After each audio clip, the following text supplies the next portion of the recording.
মারি ও বন্যায় যার মৃত্যু হয় হোক, আমি মরি নাই। শোনো, লেবুর কুঞ্জের শস্যে সংগৃহীত লেবুর আত্মার জিভে জিভ রেখে শিশু যে আস্বাদ আর নারী যে গভীর স্বাদ সঙ্গোপনে শিহরণে পায়, আমি তাই। নতুন ধানের ঋতু বদলের পালা শেষে শস্যিতা রৌদ্রের পাশে কিশোরীরা যে পার্বণে আজও হয় পবিত্র কুমারী, শোনো, আমি তাতে আছি। আর সব যুদ্ধের মৃত্যুর মুখে হঠাৎ হাসির মতো ফুটে ওঠা পদ্ম হাঁস, সে আমার গোপন আরাধ্য অভিলাষ।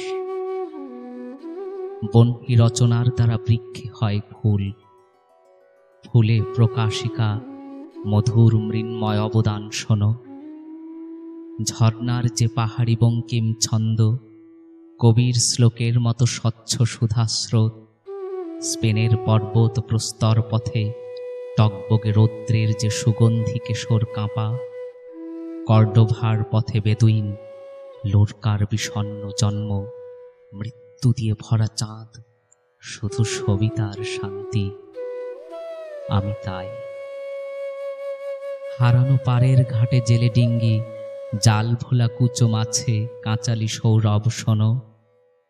সেখানে সংগুপ্ত এক নদীর নির্মল ব্রিজে বিশুদ্ধির বিরল উত্থানের মধ্যে আমি আছি।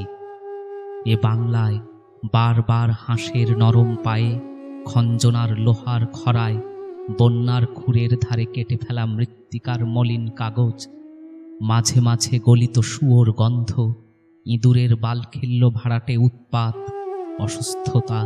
অসুস্থতার ক্ষত, সারা দেশ জুড়ে হাহাকার।